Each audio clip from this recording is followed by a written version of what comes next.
எத்தனை பேர் உண்மையாவே இயேசுவை மகிமைப்படுத்தணும்னு இருக்கிறீங்க? அப்ப நம்ம ரியலா சொல்லுங்க, பிச்சைக்கார நிலைமையில கடன் மேல கடன் வாங்கி பற்றாக்குறையில வாழ்றது அவருடைய திட்டம் இல்ல. ஒருவேளை அந்த நிலையில நீங்க இருக்கலாம், ஆனா இது உங்களுடைய நிலைமையா இருக்க கூடாது. கர்த்தர் மாத்துவார். கர்த்தர் உங்களுக்கு போதிக்கவும் சொல்லி கொடுக்க தான் இங்க கூட்டிட்டு வந்திருக்கிறார். ஹalleluya. வாழ வைக்கும்படி சொல்லி கொடுக்க தான் இங்க கூட்டிட்டு வந்திருக்கிறார். God wants to elevate you. ஹalleluya. எத்தனை பேர் வார்த்தைக்காக வாஞ்சையோட வந்திருக்கீங்க? வாங்க எல்லாரும் வசனத்துக்குள்ள போலாம். 1 தீமோத்தி 6ஆம் அதிகாரம், 1 Timothy chapter number 6. 1 தீமோத்தி 6ஆம் அதிகாரம். அதுக்கப்புறம் ஹகாய் தீர்க்கதரிசன புத்தகத்துல இருந்து நம்ம ஒரு சில வசனங்களை படிக்க போறோம். கர்த்தரின் ஆசீர்வாதத்தை பத்தி நம்ம பார்த்துட்டு வரோம் ஒரு சில வாரங்களாவே. கர்த்தரின் ஆசீர்வாதம்ன்றது நம்மை வாழ வைக்கும் வல்லமை அப்படின்னு பார்த்தோம். அதனால தான் உலக ஜனங்க போல நம்ம கவலைக்குள்ளெல்லாம் போயிடக்கூடாது ஒரு சில விஷயம் நடக்கும்போது. ஏன்னா ஆசீர்வாதம் நம்மளை வாழ வைக்குது. கர்த்தரின் ஆசீர்வாதம் தேவனுடைய சக்தி. இந்த சக்தி எல்லா தீமையும் நன்மையாக மாற்றுகிறது. அதை பற்றி நம்ம பார்த்தோம். அப்போ யாராவது சாபத்தை விட்டாலும் நம்ம கவலைப்பட தேவையில்லை. ஏன்னா சாபம் நமக்கு சாதகமாக தான் மாறும். பக்கத்தில் ஒரு பார்த்து சொல்லுங்க, எல்லா சாபமும் சாதகமாக மாறும். இப்போ சாதகமாக மாறும்னு சொல்லிடாதீங்க அவசரத்தில். சாதகமாக மாறட்டும். ஆமென். தீமையை நன்மையாக மாத்திரத்தான் ஆசீர்வாதம்ன்ற வல்லமை. அப்புறம் 3ஆவதா நம்ம பார்த்தோம் பாருங்க, கர்த்தருடைய ஆசீர்வாதம்ன்றது தேவனுடைய நல் வார்த்தை. அந்த நல் வார்த்தைக்குள்ள நல்ல திட்டங்கள், நல்ல கண்டுபிடிப்புகள், ஆலோசனைகள் வச்சிருக்கிறார். நல்ல நல்ல ஐடியாஸை வச்சிருக்கிறார். நம்ம முன்னேறும்படி, வாழ்க்கை நடத்தும்படி, குடும்பத்தை நம்ம வளர்க்கும்படி எல்லா விதமான ஐடியாஸை கர்த்தரே நம்மளுக்கு ஏற்படுத்தி கொடுக்கிறார். அப்போ அந்த ஆசீர்வாதம்ன்றது கர்த்தருடைய நல் வார்த்தைன்னு கற்றுக்கிட்டோம்.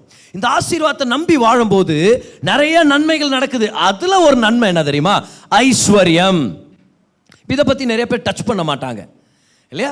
ஐஸ்வர்யம் அப்படின்னு டச் பண்ண மாட்டாங்க. ஒரு சில பேர் ஐஸ்வர்யான்னு பேரை வைக்க மாட்டாங்க பசங்களுக்கு. பார்த்துருக்கிறீங்களா? வைங்கன்னு சொல்கிறேன் நான், பரவாயில்ல, நல்ல பேர் தான். ஆனால் ஐஸ்வர்யம் அப்படின்றது இது ஒரு கெட்ட வார்த்தைன்ற மாதிரி ஒரு சில பேர் ட்ரீட் பண்ணுவாங்க. அதை ஐஸ்வர்யத்தை பற்றி சர்ச்சில் பேசக்கூடாது அப்படின்லாம் சொல்லிடுவாங்க. நான் சொல்கிறேன், திங்கக்கிழமைலேருந்து சனிக்கிழமை வரைக்கும் பணத்தை பற்றி தான் பேசணும் உட்காந்துக்கிறோம். வீட்டில் வெளியே பஸ்ஸில் போகும்போது வரும்போதெல்லாம் கரெக்டாக இல்லையா? ஏன் சர்ச்சில் பேசக்கூடாது? மனுஷனுக்கு தேவைப்பட்ட காரியங்களை கர்த்தர் ஏற்படுத்தி கொடுக்குறார். வேதத்துலேருந்து பார்க்கலாம் பணம்னா என்ன, பணத்தை எதுக்காக கர்த்தர் கொடுக்குறாருன்னு சொல்லி. ஆனால் ஒரு சில பேர் சொல்லிட்டாங்க. அந்த ஒரு சில சொல்லப்பட்ட பொய்களெல்லாம் நம்ம தெரிஞ்சோம் போன வாரம். 1 தீமோத்தி 6:10 அதில் நம்ம பார்த்தோம், பண ஆசை இல்லைன்னா பணத்தை நேசிக்கிறது தான் எல்லா தீமைக்கு வேறாக இருக்கிறது அப்படின்னு அப்போஸ்தலர் பவுல் சொல்கிறத நம்ம படித்தோம். இதை நிறைய பேர் இப்படி சொல்லிட்டாங்க, பணம் தான் எல்லா தீமைக்கும் வேறாக இருக்குது. பணம் ஏன் பிரதர் பிரசங்கம் பண்ணுறீங்க அப்படின்னு. இல்லை, தெளிவாக படிங்க. பணம் இல்லை, பணத்தை நேசிக்கிறது, பணத்தான் எனக்கு எல்லாமே அப்படின்னு வாழ்கிறது தான் எல்லா தீமைக்கு காரணமாக இருக்குது. ஒரு பணம்ன்றது நல்லது கெட்டது அப்படின்னு சொல்கிறத விட, அந்த மனுஷங்கிட்ட பணத்தை கையாளுற அந்த திறமை இருந்துச்சுன்னா நல்ல விதத்தில் அது பயன்படும். அந்த மனுஷங்கிட்ட பணத்தை எப்படி பயன்படுத்துறதுன்னு தெரியாமல் போயிடுச்சுன்னா அது தீமைக்கு போக வாய்ப்பு இருக்குது. பணம் ஒன்று தான். நம்ம கேரக்டரை பொறுத்த வரைக்கும் பணத்தை நம்ம பயன்படுத்திக்க முடியும் இல்லையா? அதே பணம் தான் பாருங்க. அதில் நீங்கள் பைபிளும் வாங்கலாம், பிராந்தியும் வாங்கலாம். நீங்கள் பைபிளை வாங்குவீங்க, ஒரு சில நல்ல விஷயங்களை வாங்குவீங்க அப்படின்னு சொல்லி நான் நம்புகிறேன். ஆனால் பணம்ன்றது ஒரு டூல், அதை நம்ம சரியாக பயன்படுத்த கற்றுக்கணும். இன்னும் சில பேர் என்ன சொல்லிட்டாங்க தெரியுமா? பணத்துக்கும் விசுவாசிக்கும் சம்பந்தம் இல்லை அப்படின்ட்டாங்க. விசுவாசியா நீ கஷ்டப்பட்டு தான் வாழணும், பணக்காரன் விசுவாசியா இருக்க முடியாது நிறைய பேர் சொல்லிட்டாங்க. விசுவாசிகள் பணக்காரனா இருக்கக்கூடாது நிறைய பேர் சொல்லிட்டாங்க. ஆனால் நம்ம பார்க்குறோம், இல்லை அது சாத்தியம், கர்த்தரே இவைகளை நமக்கு தருகிறார் அப்படின்னு சொல்லி பார்க்குறோம். வாங்க 1 தீமோத்தி 6:17 அதே அதிகாரம் 6:17 வர்றோம் நம்ம. 1 Timothy chapter 6 and verse number 17 பாருங்க. டைம் நம்ம கொஞ்சம் சுருக்கமாக இருக்கிறதுனால நான் நிறைய வசனங்களை ஸ்க்ரீனில் படிக்கிறேன். இவ்வுலகத்திலே ஐஸ்வர்யம் உள்ளவர்கள், அப்போ உலக பிரகாரமாக ஐஸ்வர்யம் உள்ளவர்களும் அன்னைக்கு சபையில் இருந்தாங்க. அவங்கள பார்த்து பேசுறாரு. அப்போ அன்னைக்கு சர்ச்சில் விசுவாசிகள் பணக்காரங்க இருந்தாங்க நிறையா பேர். அவங்கள்ட்ட சொல்றாரு, இருமாப்பான சிந்தை உள்ளவர்களாக இராமல், அரகண்டா இருக்காதீங்க. பணம் இருக்குதுன்ற ஒரு தெனாவட்டில் இருக்க வேண்டாம், பணத்தை நம்பாதீங்க அப்படின்றார். அவர் சொல்றாரு, நிலையற்ற ஐஸ்வர்யத்தின் மேல் நம்பிக்கை வையாமல். இதை நிறைய பேர் பார்த்தீங்களா? நிலையற்ற ஐஸ்வர்யம். யாருக்கு நிலையற்ற ஐஸ்வர்யம்? அந்த ஐஸ்வர்யத்தை நம்புறவனுக்கு நிலையற்ற ஐஸ்வர்யம். ஆனால் கர்த்தரை நம்புறவனுக்கு நிலையான ஐஸ்வர்யம். உங்களுக்கு வசனத்தை எடுத்து காமிக்கிறேன், இப்போதைக்கு அதை படிச்சிடலாம் பாருங்க. நிலையற்ற ஐஸ்வர்யத்தின் மேல் நம்பிக்கை வையாமலும் நாம் அனுபவிக்கிறதற்கு. ஹல்லேலூயா. எதுக்காக கர்த்தர் கொடுக்குறாரா? என்ஜாய்ன்ற வார்த்தை வருது பாருங்க. அதில் ஒரு சில பேர் என்ஜாய்ன்ற வார்த்தை கெட்ட வார்த்தை நினச்சிக்கிறாங்க. Enjoy God wants you to enjoy all the good things that he wants to give to you. நாம் அனுபவிக்கிறதற்கு சகல நன்மைகளையும் நமக்கு சம்பூர்ணமாய் கொடுக்கிற ஜீவனுள்ள தேவன் மேல் நம்பிக்கை வைக்கவும். பணத்தை நம்பி வாழ்ந்தா அந்த பணம் நிலையற்றது. சில பேர் சொல்லுவாங்க தெரியுமா, பிரதர் என்ன பிரதர் பணம் நிலையற்ற ஐஸ்வர்யம் பிரதர். பாருங்க பிரதர், பைபிள்ல போட்டிருக்குது நிலையற்ற ஐஸ்வர்யம் யாருக்கு? பணத்தையே நம்பி வாழ்றவனுக்கு அது நிலையற்ற ஐஸ்வர்யம். ஏன்னா கர்த்தர் என்ன பண்றாரு, பாவிகளின் ஆஸ்தியை எடுத்து நீதிமான்களுக்கு கொடுக்குறாரு. அவன் கையில கர்த்தர் விட்டு வைக்கிறது இல்ல. கஞ்சனா எது கிடைச்சாலும் அமுக்கினி பதுக்கினி சுருட்டினி அது மேலேயே உட்காருனி அப்படின்னு சொல்றவனுக்கிட்ட இருந்து கர்த்தர் பிடுங்குறாரு. எடுத்து தாராளமாக கொடுக்குறவன்ட்ட கர்த்தர் கொடுக்குறார். அதை தான் நம்ம வேதத்தில் தெளிவாக பார்த்துட்டு வரோம் நம்ம, இல்லையா? ஸோ கர்த்தர் சொல்கிறாரு, நீ ஐஸ்வர்யத்தை நம்பி வாழ்ந்தனா அது நிலையற்ற ஐஸ்வர்யம். ஆனால் உங்களுக்கு இன்னொரு வசனத்தை எடுத்து காமிக்கிறேன் பாருங்க, இதே கான்டெக்ட்ல பாருங்க. நீதிமொழிகள் 8:18 பாருங்க. நீதிமொழிகள் 8:18. நமக்கு அது நிலையற்ற ஐஸ்வர்யம் இல்லை. கர்த்தரின் ஆசீர்வாதமே ஐஸ்வர்யத்தை தரும்னு சொன்னார்ல, அது நிலையற்ற ஐஸ்வர்யம் இல்லை. பாருங்க, ஐஸ்வர்யமும் கனமும் நிலையான பொருளும். கவனிச்சிங்களா? யாருக்கு இது? இது நமக்கு. நிலையான பொருளும் நீதியும் என்னிடத்தில் உண்டு. தேவனுடைய ஞானத்தை பின்பற்றி இயேசு கிறிஸ்துவ சொந்த ரட்சகராக ஏற்றுக்கிட்டு பணத்துடைய நோக்கத்தை தெரிஞ்சு அதை சரியா பயன்படுத்த கத்துக்கிறவனுக்கு நிலையான ஐஸ்வர்யம். அப்ப நம்ம பயப்பட தேவையில்லை. என்ன பிரதர் ஐஸ்வர்யம் அப்படியே காணாம போயிடும் பிரதர். அது உலகத்தார் பேசுற பேச்சு. பணத்தையே நம்பி வாழ்றவனை விட்டு பணம் போயிட்டே இருக்கும் பாருங்க. ஆனா கர்த்தரை நம்பி வாழ்றவனுக்கு பணம் வந்துட்டே இருக்கும் தான் சொல்றேன் நான். ஏன்னா அந்த பணம் வர வர இந்த தேவ மனுஷன் அநேக நல்ல விஷயங்களுக்காக அதை செலவு செய்து கொண்டே இருக்கிறான். he is a giver, he is a supplier. Yes, கர்த்தர் இதை நமக்காக ஏற்படுத்தி கொடுக்கிறார். 18ஆம் வசனம் பாருங்க. எதுக்காக கர்த்தர் இத்தனை பணத்தை கொடுக்கிறார் நமக்கு? ஏன் விசுவாசிகள் ஐஸ்வர்யவான்களாக இருக்க வேண்டும்? ஏன் கர்த்தர் அதை விருப்பப்படுறார்? 18ஆம் வசனத்தை பாருங்க. 1 தீமோத்தி 6:18 பாருங்க. நன்மை செய்யவும், ஹல்லேலூயா, சுருட்டி வைக்கவும் பதுக்கி வைக்கவும் சொல்ல. எதுக்காக?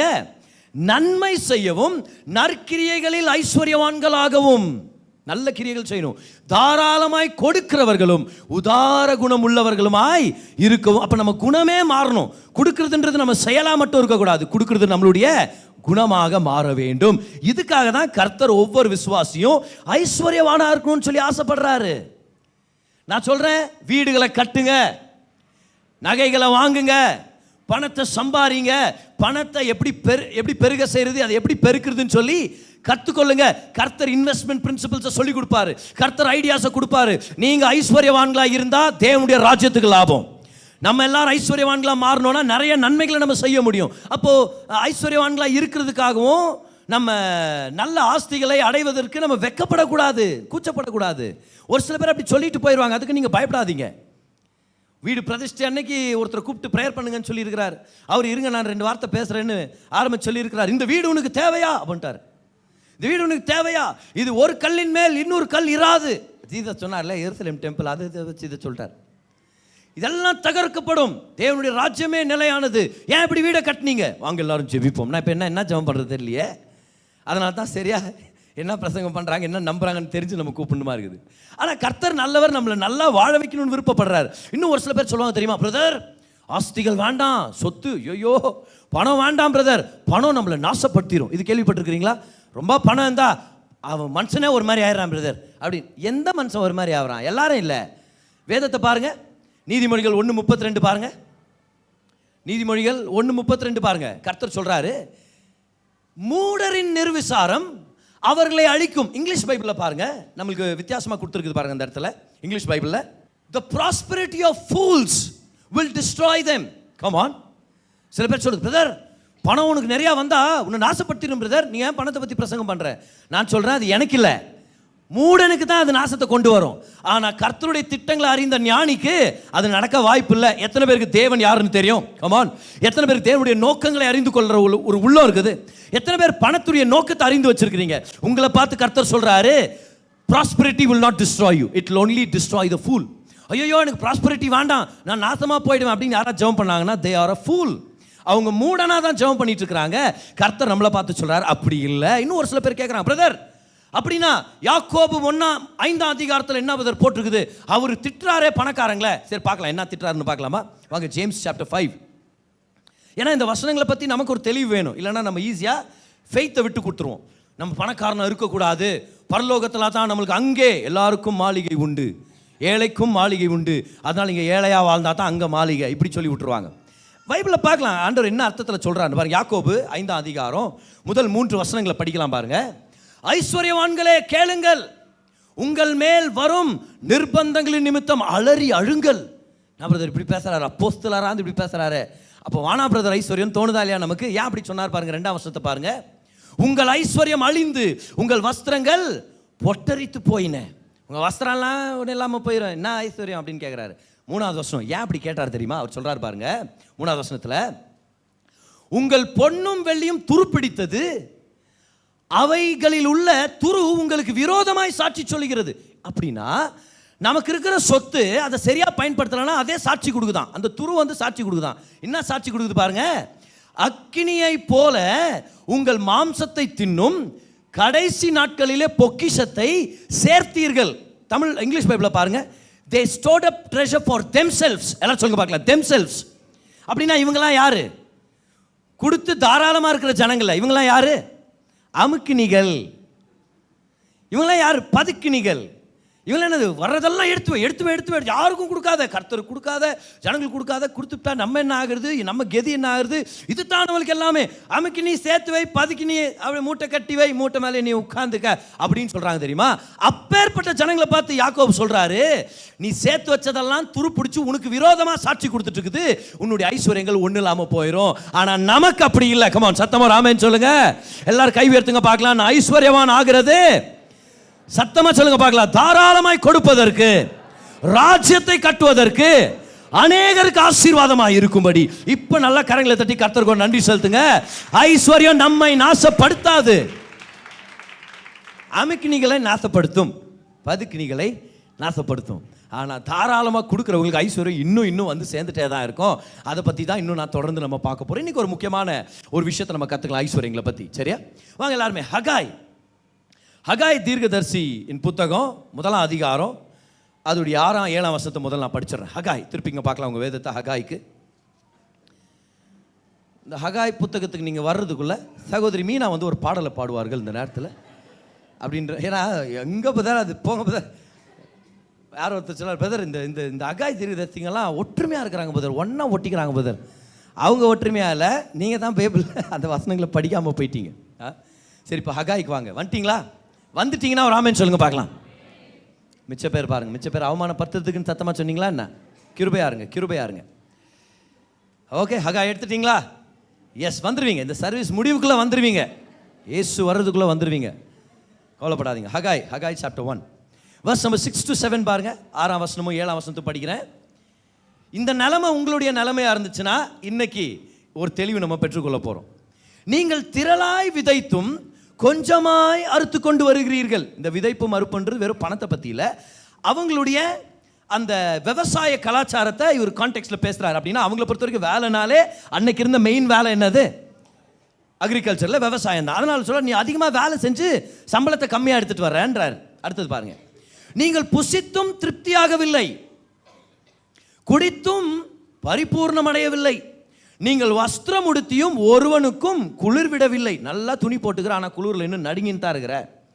கூலியை சம்பாதிக்கிறவன் பொத்தலான பையிலே போடுகிறவனாய் அதை சம்பாதிக்கிறான். ஆமா பிரதர், சம்பாதிச்சுட்டு வர்றேன் பிரதர், வர்ற வெள்ளத்தான் வண்டி ரிப்பேர் ஆகுது பிரதர், 5000 பிரதர் மெக்கானிக்கு. வந்து 2 நாளில் பார்த்தீங்கன்னா வீட்டில் 4 பேர் அட்மிட் ஆகிட்டேன் பிரதர் ஹாஸ்பிட்டலில். எல்லாம் சம்பள பணமும் இன்சென்டிவ் உட்பட டாக்டர் நர்ஸு பங்கு போட்டாங்க பிரதர். என்ன பிரதர், அது பொத்தலான பையில் போட்ட மாதிரியே இருக்குதே. இஸ்ரவேல் ஜனங்களுடைய நிலைமை அன்னைக்கு. சம்பாரிச்சு யூஸ் இல்லை, சாப்பிட்டு யூஸ் இல்லை, தண்ணியை குடிச்சு யூஸ் இல்லை, திருப்தியே இல்லை வாழ்க்கையில், போதுன்ற ஒரு நிலைமையே இல்லை, ஒரு மனரம்பியமாக வாழ முடியலன்றது அவங்களுடைய ஒரு பிரச்சனையாக இருந்துச்சு. இப்போ நீங்கள் ஆன்சர் பண்ணுங்க, இஸ்ரவேல் ஜனங்க யார்? நம்மளுடைய மெசேஜ் கான்டெக்ஸ்ட் சொல்லுங்க. இஸ்ரவேல் ஜனங்க யார்? நம்ம மெசேஜ் சீரீஸ் பேர் என்னது? அதை வச்சு சொல்லுங்க பார்க்கலாம். இஸ்ரவேல் ஜனங்க யாரு? ஆசீர்வதிக்கப்பட்டவர்கள். எது நிமித்தம்? அவங்களுடைய முற்பிதா ஆபிரகாம் நிமித்தம், அந்த உடன்படிக்கை நிமித்தம் ஆசீர்வதிக்கப்பட்டவங்களா இருக்கிறாங்க இல்லையா? ஆசீர்வதிக்கப்பட்டவங்க வாழ்க்கையில் இப்படி நடந்தா ஆசீர்வாதம் வேலை செய்யாத மாதிரி தானே இருக்குது. சாப்பிட்டும் திருப்தி அடையல, துணியை போட்டும் இன்னும் அப்படியே குளிரில் நடுங்கின்னு இருக்கிறோம், சம்பாரிச்சு எடுத்துன்னு வர்றதெல்லாம் பொத்தலான பையில் போடுற மாதிரி அப்படியே காணாமல் போய் செலவழிச்சு மாச கட்சியில் அப்படியே ஒரு பிரச்சனையில் இருக்கிறோம். மாச கட்சி பிரதர், எத்தனை பேர் சொல்லியிருக்கோம் இந்த மாதிரி வார்த்தைகள், மாச கட்சி. ஆனால் சொல்கிறேன், பைபிளை நீங்கள் எடுத்து பாருங்க, மாச கட்சின்ற ஒரு ஸ்டேட்மெண்ட்டே இல்லை, பார்த்துக்கிறீங்களா?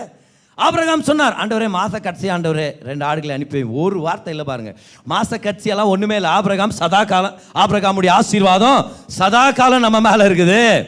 பக்கத்தில் இருந்து பார்த்து சொல்லுங்க, மாச கட்சியெல்லாம் மேட்ரே இல்லை. சொல்லிடுங்க அவங்க கிட்ட, நல்லா சொல்லுங்க பார்க்கலாம். இனி அந்த வார்த்தைகளை நம்ம பயன்படுத்தக்கூடாது. சத்தமோ ராமேன்னு சொல்லுங்க. பஞ்ச காலத்தில் கர்த்தர் அவருடைய பிள்ளைகளை போஷிச்சாருன்னா இந்த மாச கட்சின்ற பிரச்சனையே போயிடும். இயேசுவின் நாமத்தில் ஆமென். போயிடும் இயேசுவின் நாமத்தில். இனி அது நம்மளுடைய வொக்காபுலரியில் இருக்கவே கூடாது.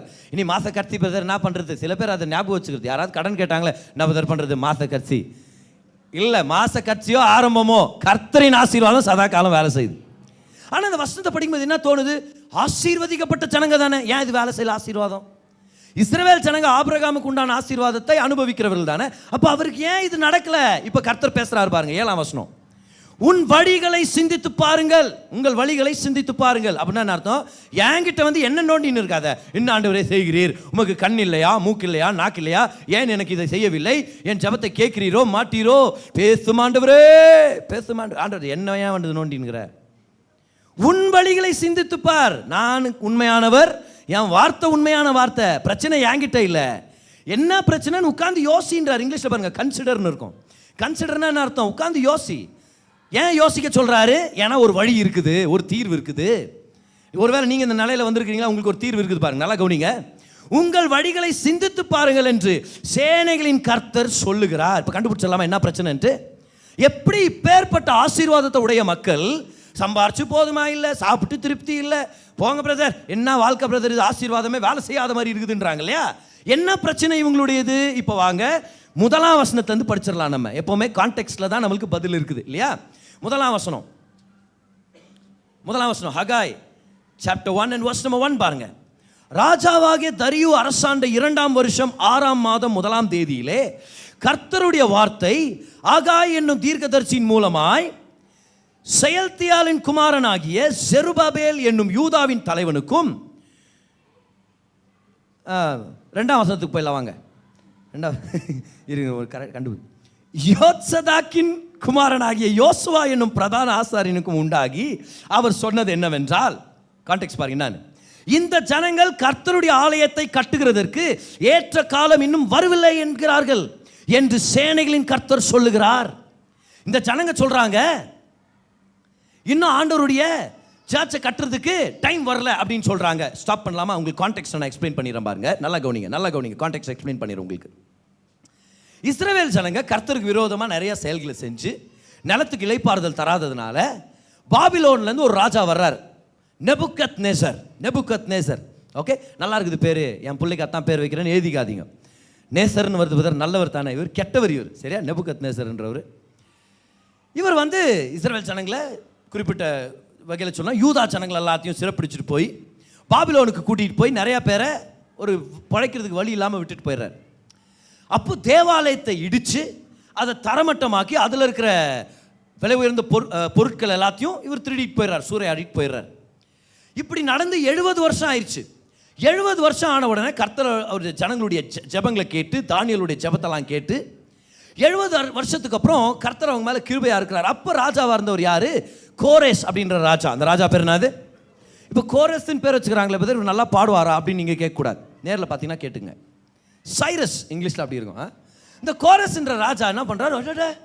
என்னை பற்றி ஏசாயா புத்தகத்தில் உங்கள் ஆட்கள் எழுதி வச்சுக்கிறாங்களா? அப்படியே ஆச்சரியப்படுறாரு. உன் கடவுள் என் பேரை சொல்லி இருக்கிறார்ப்பா, கோரேஸ்ன்னு போட்டுக்குது பாரு, அதனால உங்களுக்கு நான் நல்லது பண்ணுவேன் அப்படின்னு இஸ்ரவேல் ஜனங்களை கூப்பிட்டு, எத்தனை பேர் போறீங்க ரிட்டர்ன் உங்கள் ஊருக்குன்னு உடனே ஒரு சில பேர் முன் வராங்க பாருங்க, ஆயிரக்கணக்கில் வர்றாங்க. அவங்க எல்லாருக்கும் டிராவலுக்கு காசை கொடுத்து அங்கே போய் தேவாலயத்தை கட்டுறதுக்கெல்லாம் காசை கொடுத்து அனுப்புறாரு. பாருங்க என்ன ஆச்சரியம், பாருங்க என்ன அருமை பார்த்தீங்களா? நான் சொல்கிறேன்ல, பாவிகளின் ஆஸ்தி நீதிமானுக்கு கர்த்தர் கொடுக்குறார். அதான் இது வெல்த் டிரான்ஸ்ஃபர் நடக்குது. கோரேஸும் அவருடைய தாத்தாக்கள் மூதாதையர்கள் இவங்க எல்லாரும் சேர்த்து வச்ச எல்லா கொள்ளையிட்ட பொருட்கள் எல்லாவற்றையும் இஸ்ரவேல் ஜனங்களுக்காக தாராளமாக கொடுத்து அனுப்புறாரு. இவங்க வந்தவங்க வர்றாங்க, வந்து தேவாலயத்தை கட்ட ஆரம்பிக்கிறாங்க. ஆனால் நடுவில் பிரச்சனை வந்துடுது. இந்த சுற்று வட்டாரத்தில் இருக்கிற சத்துருக்கள் என்ன பண்ணிடுறாங்க, ராஜா கிட்டவே இவங்களை பற்றி தப்பா இமெயில் அனுப்பி, வாட்ஸ்அப்பில் மெசேஜ் பண்ணி, இவனுக்கு சரியில்லை, உங்கள் பேரை கெடுக்குது, இப்படி பண்ணுறானுங்க, இவங்களுக்கு நீங்கள் ஏன் பணத்தை அனுப்புறீங்க அப்படின்னு சொல்லி அதெல்லாம் ஸ்டாப் பண்ணி விட்டு இஸ்ரவேல் ஜனங்க இப்போ என்ன பண்ணி இருந்திருக்கணும், கர்த்தர் எங்க ஆதாரம், அவர் தேவைகளை சந்திப்பார்னு தொடர்ந்து கட்டி இருந்திருக்கணும். அதை விட்டுட்டு 1 வருஷம் 2 வருஷம் சொல்லி 16 வருஷம் தேவாலயத்தை கட்டுற பணியை நிப்பாட்டிட்டாங்க. இப்போ எத்தனை வருஷம் தேவாலயம் பாதியிலே நின்றுச்சு? வேலை 16 வருஷம் நின்றுச்சு. 16 வருஷம் நின்றுச்சு. எப்போ கேட்டாலும் ஜனங்க என்ன சொல்கிறாங்களா? இன்னும் டைம் இருக்குது சார், இது என்ன அர்ஜென்ட்டு, என் வீடு கட்டுறதுக்கு தான் அர்ஜென்ட்டு, என் பிள்ளைங்க வளர்ந்துடக்கூடாது, அதுக்குள்ளே நான் என்ன பண்ணும், வீடை கட்டி ஆகணும் நான். ஆனால் இவங்க தேவாலயத்தை கட்டுறதுக்கு டைம் வரல. 2வது வருஷத்தை பாருங்க. இந்த ஜனங்கள் கர்த்தருடைய ஆலயத்தை கட்டுகிறதற்கு ஏற்ற காலம் இன்னும் வரவில்லை என்கிறார்கள். இன்னும் வரல சார் டைம், சும்மா எங்களை நீங்கள் அர்ஜென்ட் படுத்தின்னு இருக்காதீங்க அப்படின்ட்டு இந்த 2 பேர் பாருங்க இருக்கிறாங்க பாருங்க. இவங்க 2 பேரும் முக்கியமான நபர்கள். ஒருத்தர் பேர் செருபாபேல், இவர் தான் கவர்னர். இன்னொருத்தர் பேர் வந்து யோசுவா தான் ஹை பிரீஸ்ட். இவங்க 2 பேரும் ஜனங்க கிட்ட வரும்போதெல்லாம் இப்படி சொல்லி அனுப்பிடுறது. அட சும்மா இருங்க பாஸ்டர், அதுக்கெல்லாம் டைம் இருக்குது. அட போங்க கவர்னர் சார், அதெல்லாம் இப்போ நமக்கு கண்டுக்கிறதுக்கு டைம் இல்லை. அப்போ கர்த்தர் அவங்கள பார்த்து கேட்குற கேள்வி தான் இது பாருங்க. 4ஆம் வசனம் பாருங்க. இந்த வீடு பாழாய் கிடக்கும் போது, அப்போ இந்த வசனங்களை படிக்கும்போது ஆகாய் தீர்க்கதரிசி அந்த பாதி கட்டின தேவாலயத்து பக்கத்தில் நிற்கிறார், நம்மளுக்கு தெரியுது. இந்த வீடு பாழாய் கிடக்கும் போது நீங்கள் மச்சு பாவப்பட்ட உங்கள் வீடுகளில் குடியிருக்கும்படியான காலம் இதுவோ? ஏன் ஆலயத்தை கட்ட மாட்டேங்கிறீங்க, ஆனால் உங்கள் வீடுங்களெல்லாம் கட்டுறதுக்கு காலம் வந்துருச்சா? அப்படின்னா என்ன அர்த்தம்? என் வீடை கட்டுறதுக்கு டைம் வரல, ஆனால் உங்கள் வீடு கட்டுறதுக்கு டைம் வந்துச்சுன்றீங்க. இப்போதும் சேனைகளின் கர்த்தர் சொல்லுகிறார், உங்கள் வழிகளை சிந்தித்து பாருங்கள். நீ பண்ணுறது கரெக்டான்னு யோசிச்சு பாருன்றார் ஆண்டவர். நீ பண்ணுறது உனக்கே நியாயமாகுதான்னு கேட்குறாரு. கரெக்டாக அது நீ பண்ணுறது? ஏன்னா தேவாலயத்தை கட்டுனா என் ஜனங்க நீங்கள் எல்லாரும் வந்து என்ன தொழுது கொள்ள முடியும், பலிகளை செலுத்த முடியும், ஜெபிக்க முடியும். நான் தான் உங்கள் வாழ்க்கையில் முக்கியம்னு என்னோட உறவாட முடியும். என்கிட்ட உறவாடுறத விட பணம் உங்களுக்கு முக்கியமா? அதான் அவர் கேட்குறாரு. என்னோட நெருக்கமாக இருக்கிறத விட பணம்னு போய் நீ நல்லா இருந்துருவியா? நீ என்ன தொழுது கொள்றதை விட்டுட்டு நான் நிறையா விதைக்கிறேன் அதனால நிறையா அறுப்பேன்னு சொல்லி வயல்வெளிக்கு போகிறது உனக்கு லாபகரமா? அதான் கேட்குறாரு. பாரு, நீ போய் வேலை செய்கிற, நீங்கள் திரளாய் விதைத்தும் கொஞ்சமாய் அறுத்து கொண்டு வருகிறீர்கள். நீங்கள் புசித்தும் திருப்தியாகவில்லை, குடித்தும் பரிபூர்ணமடையவில்லை. நீங்கள் வஸ்திரம் உடுத்தியும் ஒருவனுக்கும் குளிர்விடவில்லை. கூலியை சம்பாதிக்கிறவன் பொத்தலான பையிலே போடுகிறவனாய் அதை சம்பாதிக்கிறான். ஆண்டவர் கேட்கிறாரு, என் தேவாலயத்தை கட்டுனா நீ என்ன தொழுது கொள்ளுவ, எனக்கு ஆராதனை செலுத்துவ, எனக்கு பலி செலுத்துவ, நான் தான் முக்கியம்னு வாய் திறந்து அறிக்கை செய்வ. அப்ப நான் உனக்கு பணத்தை கொண்டு வருவேன், நான் உன் சம்பாதித்து ஆசீர்வதிப்பேன், நான் நீ சாப்பிட்டு திருப்தியாகும்படி உன்னை ஆசீர்வதிப்பேன். ஏன் நான் பல வருஷங்களுக்கு முன்பதாக உன்னுடைய முற்பிதாக்களுக்கு நான் கட்டளையிட்டு கொடுத்தேன். அவங்க எல்லாம் எகிப்துல அனாதைகளாகவும் இப்படி சொல்லாம எகிப்துல அடிமைகளா இருந்த போது நீங்கள் கட்டாத நிரம்பிய வீடுகளை தருவேன் கொடுத்திருக்கிறேன். நீ கட்டாத மிகப்பெரிய பட்டணங்களை உங்களுக்கு இலவசமா கொடுத்தேன். நீ தோண்டாத துறவுகளும் நீ நடாத திராட்சை தோப்புகளும் ஒலிவ மர தோப்புகளும் உனக்கு நான் கொடுத்தேன். அவர் கேட்கிறார், பார், நீ என்ன பிரையாரிட்டைஸ் பண்ணாம பணம் போறியே, ஒரு நாள் இது எல்லாத்தையும் இலவசமா கொடுத்ததே நான் தான். என் வீடை கட்டணும் நீ போறியே, கட்டாத வீடை நிரப்பி கொடுத்தவன் நான் தான். நீ என்ன தேடாம ஐஸ்வர்யத்தை தேடினா உனக்கு திருப்தி இருக்காது. எத்தனை பேர் புரிஞ்சுச்சு? எத்தனை பேர் இருக்கிறீங்க இந்த ஸ்டோரியில? இன்னைக்கு இஸ்ரவேல் ஜனங்களுடைய நிலைமை எத்தனை பேருக்கு புரிஞ்சுச்சு? ஏன் பொத்தலான பையில போட்ட மாதிரியே இருக்குது சம்பாதியம்னா, கர்த்தரை தொழுது கொள்றது முக்கியம் இல்லை, இன்னும் டைம் வரல அப்படின்றாங்க. தேவாலயத்தை கட்டுறதுக்கு டைம் வரல, தேவனுடைய வேலையும் தேவனுடைய சித்தங்களும் சபையை கட்டுவதற்கு அவங்களுக்கு நேரம் இல்லை. என் வீடு, என்னுடைய வயல்வெளி, ஐயோ என் சாப்பாடு, என் தண்ணி, நம்ம ஆண்டவர் சொல்றாரு, இதுக்கு தான் நீ திருப்தி இல்லாமல் இருக்கிற. உங்களுக்கு 3 விஷயங்களை ஞாபகப்படுத்தணும்னு விருப்பப்படுறேன் பாருங்க. ஏதிங்க. Number 1, point number 1, the more you go after money, the more it eludes you. The more you go after money, the more it eludes you. பணத்தை தேடி வராது. தேவனுடைய நோக்கங்களை தேடி, ஞானத்தை தேடி பணம் வரும். Provision comes only when there is a clear vision, because provision is provision. கர்த்தரும் கர்த்தருடைய திட்டங்களும் மனதில் வைக்காம பணம் நம்மளை தேடி வரப்போறது இல்லை. நிலையான ஐஸ்வர்யத்தை நம்ம அனுபவிக்க முடியாது. The more you go after money, the more it eludes you. பணம் நிறையா வேணும்னு நினைக்க பணம் வரமாட்டேங்குதுன்னு தான் தோணும் நமக்கு. இதுதான் இஸ்ரவேல் ஜனங்களுடைய நிலைமை. 2வது எழுதிங்க பார்க்கலாம். ஆசீர்வதிக்கிறவரை தொழுது கொள்ள, ஆசீர்வதிக்கிறவங்களை தேடல, ஆசீர்வதிக்கிறவரை விட்டுட்டு என்னத்த ஆசீர்வாதம் பிரதர், என் மேலே வேலை செய்யவே மாட்டேங்குது பாருங்க பிரதர், பொத்தலான பையில போட்ட மாதிரி தான் என் வாழ்க்கை, ஆசீர்வாதமே வேலை செய்யல பிரதர், ஆபிரகாமுக்கு ஒரு சொன்ன ஆசீர்வாதம்லாம் எங்க பிரதர் வேலை செய்யுது அப்படின்னா என்ன அர்த்தம்?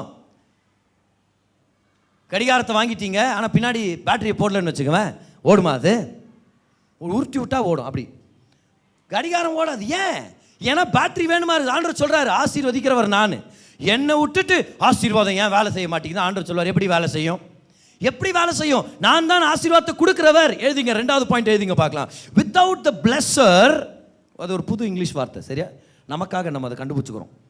வித்தவுட் த பிளெஸர், நீங்கள் டிக்ஷனரியில் அதை பார்க்க முடியாது, சரியா? நீங்கள் எழுதிங்க, without the blesser the blessing does not satisfy. ஆசீர்வதிப்பவர் இல்லாமல் ஆசீர்வாதம் திருப்தி அளிக்காது. தான் சாப்பிட்டோம் திருப்தியா இல்லை, போங்க பிரதர் இப்படி ஆயிடுச்சு வாழ்க்கைன்றாங்களா அவங்க. இதுதான் பிரச்சனை. என்னாச்சு? முதலாவது பாருங்க, பணத்தை தேடி போனாங்க, பணம் அவங்கள விட்டு ஓடி போச்சு. ஐயோ இவனா, சே இவன் மூஞ்சில் முடிச்சுட்டான், பணம் ஓடுது இவனை விட்டு. அதை சொல்ல சில பேர் வந்து பதர் போயிட்டு அந்த பதர் ரோட்டில் நான் நடுவில் ஒரு கருப்பு பூனை வந்துச்சு பதர், அப்புறம் நான் அப்படியே வீட்டுக்கு வந்துட்டேன். நான் சொன்னேன், நீ ஏன் வீட்டுக்கு போனேன்? உனக்கு முன்னாடி பூனை வீட்டுக்கு போயிடுச்சு, இவன் மூஞ்சில் நான் முழிச்சிட்டேனே அப்படின்னு சொல்லி. ஏன்னா இந்த மாதிரி நம்பிக்கைகள் நம்மளுக்கு கெடுத்து போடுது இல்லையா, நம்மளுக்கு சீர்கெட்டு போகிற மாதிரி பண்ணி விடுது. 2வது விஷயத்தை பாருங்கள், வித்தவுட் த பிளெஸர், ஆசீர்வதிப்பவர் இல்லாமல் ஆசீர்வாதம் திருப்தி அளிக்காது. இந்த ஆசீர்வாதம் வேலை செய்யணும்னா ஆசீர்வதிக்கிறவர் நமக்கு தேவை. இப்போ கர்த்தர் என்ன சொல்கிறாருன்னு பாருங்க, அவங்கள பார்த்து என்ன சொல்கிறாருன்னு பாருங்க. 7ஆம் வசனம், உன் வழிகளை சிந்தித்துப்பார் என்று சேனைகளின் கர்த்தர் சொல்லுகிறார். நீங்கள் மலையின் மேல் ஏறி போய், இப்போ கர்த்தர் சொல்யூஷனை கொடுக்குறார். இப்போ அவங்க நிலைமை என்ன பாருங்க, அவங்க நிலைமை என்னது?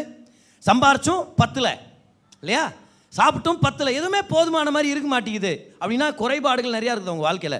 இப்படி குறைபாடோடு இருக்கிறவங்க கிட்ட கர்த்தர் பேசுகிறாரு பாருங்க. என்னன்னு பேசுகிறாரு? சொல்கிறாரு, மலை மேலே ஏறி போங்க, ராஜாவுக்கு லெட்டர் போடுங்க அப்படின்னு கர்த்தர் சொல்ல, நீ போ, உன்னால் முடியும், என்ன முடியுமோ செய், நான் கொண்டு வரேன்றாரு. மரங்களை வெட்டி கொண்டு வந்து ஆலயத்தை கட்டுங்கள். பக்கத்தில் பார்த்து சொல்லுங்க, ஆலயத்தை கட்டுங்கள். இன்னொருத்தரை பார்த்து சொல்லுங்க, தேவனுடைய வேலைக்கு உங்க விதைகளை விதையுங்கள். கை உயர்த்துங்க பார்க்கலாம், எல்லாரும் சொல்லுங்க பார்க்கலாம். தேவனுடைய சபைக்கு தேவையானதை என் பணத்து மூலமா நான் கொடுக்க போறேன். இதான் கர்த்தர் சொல்லி கொடுத்துருக்காரு நமக்கு. நீ சபைக்கு, நீ ஆலயத்தை கட்டு அப்படின்றாரு. நீ ஆலயத்தை கட்டு. அடுத்தது என்ன நடக்குது? நீ ஆலயத்தை கட்டுங்கள், அதன் பேரில் நான் பிரியமாயிருப்பேன், அதனால் என் மகிமை விளங்கும். எல்லாரும் சொல்லுங்க, மகிமை விளங்கும். என்ன மகிமை? ஆலயத்தை நீ கட்டுனா மகிமை வரும்ன்றார்ல, என்ன மகிமை? அப்படியே 2வது அதிகாரத்துக்கு வாங்க. ஹகாய் 2ஆம் அதிகாரம் 4ஆம் வசனம். இப்போ முதல் அதிகாரத்தில் இஸ்ரவேல் ஜனங்க கிட்ட பேசிட்டார். இப்போ அவங்க லீடருங்க கிட்ட பேசுறார். ரெடியா இருக்கிறீங்களா? இப்போ அவங்க லீடருங்க யாரு? கவர்னர் பேர் சொல்லுங்க, சொல்லுங்க சத்தமா. ஜெருபாபேல். Very good. அவங்க ஹை பிரீஸ்ட் பேர் என்னது? யோசுவா இல்லையா? இவங்க 2 பேர்கிட்ட பேசுறாரு கர்த்தர். இப்போ பாருங்க 4வது வசனத்தை பாருங்க. ஆனாலும் ஜெருபாபேலே நீ திடன் கொள் என்று கர்த்தர் சொல்லுகிறார். யோத்சதாக்கின் குமாரனாகிய யோசுவா என்னும் பிரதான ஆசாரியனே. அப்போ அந்த காலத்தில் தீர்க்கதரிசிங்க நல்லா உச்சரிக்கிறவங்களா இருக்கணுமா இருந்துக்குது இல்லையா? இப்பேற்பட்ட வார்த்தையை சொல்லணும்னா பாருங்க எப்படி, என்ன மாதிரி. ஹல்லேலூயா. நல்ல வேளை நான் புதிய ஏற்பாட்டில் இருக்கிற கர்த்தர் என்னையும் தெரிந்து கொண்டார். அந்த காலத்தில் ஹகாய் என்ன மாதிரி உச்சரிச்சிருப்பார் பாருங்க. யோத்சதாக்கின் குமாரனாகிய யோசுவா என்னும் பிரதான ஆசாரியனே நீ திடன் கொள், தேசத்தின் எல்லா ஜனங்களே நீங்கள் திடன் கொள்ளுங்கள், வேலையை நடத்துங்கள். எல்லாம் சொல்லுங்க, வேலையை நடத்துங்கள். பொருளாதார செழிப்பு வேணுமா? இதான் ரகசியம் சொல்லி கொடுத்துட்டு இருக்கிறேன் கர்த்தருடைய ஆவியானவர் மூலமாக. நல்லா கவனிங்க. என் வாழ்க்கையில் திருப்தி வேணும் பிரதர், ஆசீர்வாதம் வேலை செய்யணும் பிரதர். இருக்குது பிரதர் ஆசீர்வாதம், என் மேலே வேலை செய்ய மாட்டேங்குது. இதான் கர்த்தர் சொல்றாரு, நீ வேலையை ஆரம்பின்றாரு. நீங்கள் திடன் கொள்ளுங்கள், வேலையை நடத்துங்கள் என்று கர்த்தர் சொல்லுகிறார்.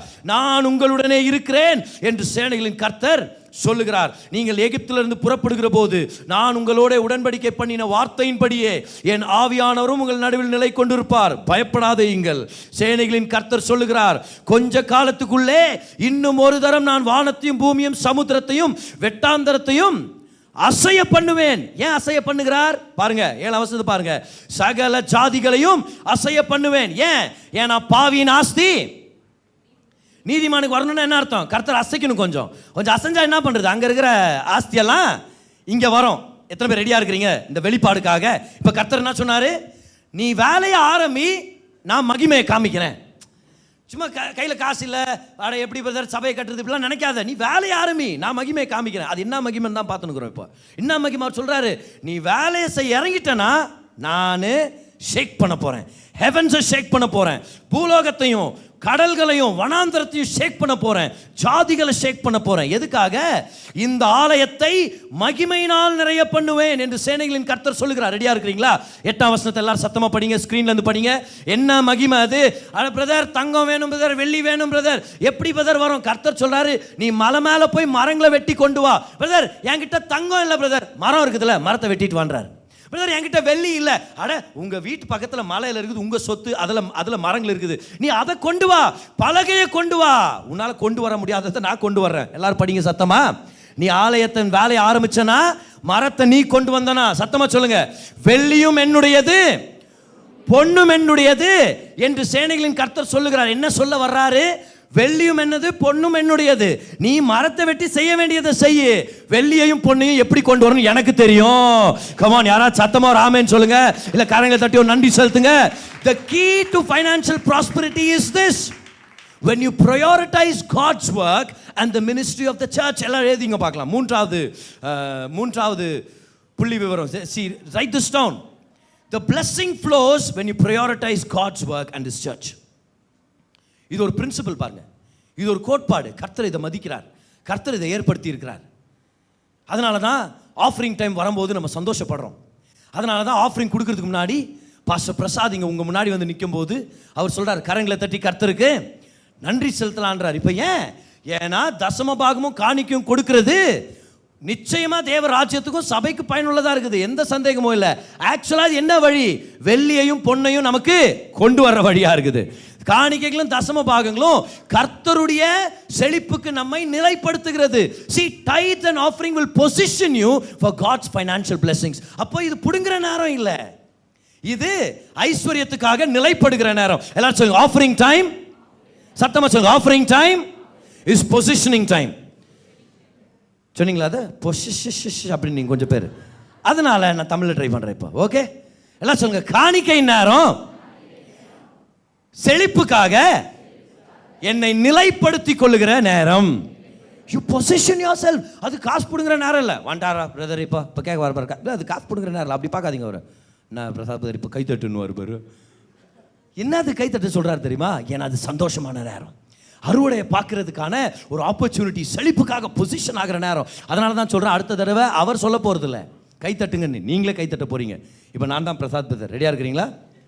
ஓகே, இப்போ அவருடைய வாய்ஸ் எனக்கு இல்லை, என்ன எடிட் பண்ணாலும் அந்த வாய்ஸ் வராது. பரலோக குரல் அது உண்மையாகவே. ஆனால் இப்போ நான் என் வாய்ஸில் சொல்ல போகிறேன். காணிக்கை தசம பாகங்களுக்காக செலுத்துறதுக்கு நம்ம ஆயத்தமாகலாம். Come on, that's the attitude you ought to have. ஏன் கை தட்டுறீங்க? ஏன் சந்தோஷப்படுறீங்க? ஏன்னா நான் பணக்காரன் ஆகிறதுக்கு என்ன நான் நிலைப்படுத்தி கொள்ளுகிறேன். It's the time to position myself to receive from God. காணிக்க வாங்குற நேரம், கொடுக்குற நேரம், அது ஒரு ஆராதனை நேரம். நல்ல மனசை திறந்து கொடுக்கணும். பேங்க்கில் பணம் போடும்போது யாராவது அழுதுருக்குறோமா? நம்ம இப்போ வட்டி கட்டும் போது அழுதுருக்குறோம். அதனால தான் வட்டி கட்டலேருந்து வெளியே வரணுமா சீக்கிரமா நம்ம, இல்லையா? ஆனால் பேங்க்கில் பணம் போடும்போது அழுதவங்களை நான் பார்க்குறதே இல்லையா? முகத்தில் ஒரு சிரிப்பு இருக்குது, ஒரு விதமான ஒரு கம்பீரம் இருக்குது. என்ன பண்ணுறேன்? ஒரு 4 லட்சம் டெபாசிட் பண்ணலான்னு வந்திருக்கிறேன். அப்புறம் அதில் ஒரு துக்கமே இல்லை பாருங்கள். இங்கே காணிக்கைக்காக வர்றாங்க, நம்முடைய வாலண்டியர்ஸ் வர்றாங்க, அவங்கள பார்த்து முறைக்காதீங்க. ஆமாம் வந்துட்டா மேக்கப் போட்டு என் பணத்தை பிடுங்கிறதுக்குன்னு அந்த டப்பா வேற கையில் வச்சுக்கணும். நீங்கள் முன்னாடியோ 10 நிமிஷம் நிற்கிறா பதர், ஏன் பதர்? அப்புறம் அப்பேற்பட்ட ஜனங்க இங்கே இல்லை, கவலைப்படாதீங்க. செகண்ட் சர்வீஸில் அப்படிலாம் யாரும் இல்லை. ஹல்லேலூயா. பக்கத்தில் பார்த்து சொல்லுங்க, நீங்கள் நல்லா இருக்கிறதுக்கான ரகசியம் தான் இன்னைக்கு ஆவியானவர் சொல்லி கொடுக்குறார். அப்போ அவர் இஸ்ரவேல் ஜனங்களை பார்த்து சொல்கிறாரு, நீ போய் வேலை செய்கிற, ஆனால் சம்பளத்தை முழுசாக கொண்டு வர மாட்டேங்கிற. பொத்தலான பையில் போட்ட மாதிரி இருக்குது, சாப்பிட்டும் திருப்தி இல்லை, ஏப்பமே வர மாட்டேங்குதுன்ற என்கிட்ட வந்து. என்ன பிரச்சனை தெரியுமா? நீ பணம் வேணும், பணம் வேணும், பணம் வேணும், பணத்தையே தேடி போகிற. the more you seek after money, the more money eludes you. உன்னை விட்டு போயிடுது, உனக்கு கிடைக்கவே மாட்டேங்குது, உன் கையை விட்டு நழுவினேக்குது அப்படின்றாரு. ரெண்டாவது என்னது? நீ வேறு பணம் போகாத, என்னுடைய நோக்கத்துக்காக உன்னை நிலைப்படுத்து. ஏன்னா ஆசீர்வதிக்கிறவர் இல்லாம ஆசீர்வாதம் கிடைக்காது, இருக்கிற பொருள் உனக்கு சாட்டிஸ்ஃபேக்ஷனை கொண்டு வர முடியாது அப்படின்றாரு. Blessing does not work without the pleasure. நீ முதல் தேவாலயத்தை கட்டு, என்னுடைய வேலைகள் மேலே முக்கியத்துவம் செலுத்து, அதுக்கு முன்னுரிமை கொடு, ப்ரையாரிட்டி கொடு, நான் உனக்கு தங்கத்தையும் வெள்ளியையும் நான் கொண்டு வரேன்றார் கர்த்தர். அதனால தான் அந்த 3வது பாயிண்ட் பார்த்தோம் பாருங்க. எல்லாரும் சத்தமாக படிங்க. The blessing flows when you prioritize God's work and His church. நீங்கள் தேவனின் பணிக்கும் அவரது சபைக்கும் முன்னுரிமை அளிக்கும் போது ஆசீர்வாதம் பெருகும். ஆமென். எத்தனை பேர் நம்ம மீடியா டீமை ரொம்ப நேசிக்கிறீங்க? நல்லா கைத்தட்டி அவங்கள ஒரு வாழ்த்திடலாமா? அருமையாக நம்மளுக்கு இந்த பாயிண்ட்ஸ் எல்லாம் டிஸ்பிளே பண்ணி அருமையாக டிரான்ஸ்லேட் பண்ணுறாங்க. அதனால் நம்ம ரொம்ப நன்றியாக இருக்கிறோம் பாரு அவங்க எல்லாருக்குமே இன்னைக்கு. But God is good. இன்றைக்கி நல்லா பெற்றுக்கொள்ளுங்கன்னு சொல்கிறேன்.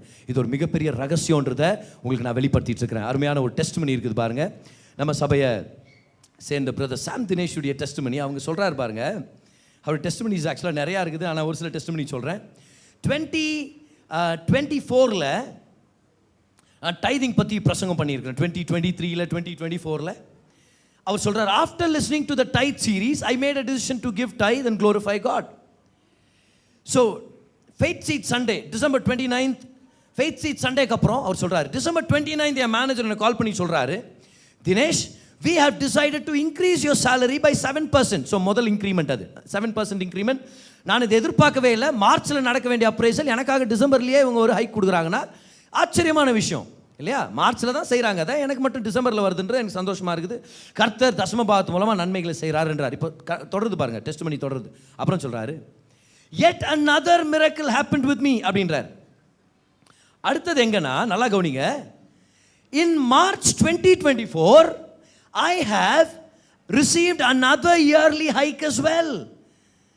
I did not expect this to happen, but God is a God of surprises. December மாதத்தில் ஹைக் கொடுத்தவங்க திரும்பியும் மார்ச் மாதத்தில் கொடுத்து இந்த இன்னொரு இன்க்ரிமெண்ட்டு சொல்லி இன்னொரு இன்க்ரிமெண்ட்டை கொடுத்து கர்த்தருக்கு நன்றி, நல்ல வேளை நான் விதைக்க கற்றுக்கிட்டேன் அப்படின்றார். இப்போ அடுத்தது பாருங்கள், அடுத்த வருஷம் அப்படியே கண்டினியூ ஆகுது. Yet another financial miracle happened to me. இது அடுத்த வருஷம் கொடுக்குற டெஸ்டிமனி இது.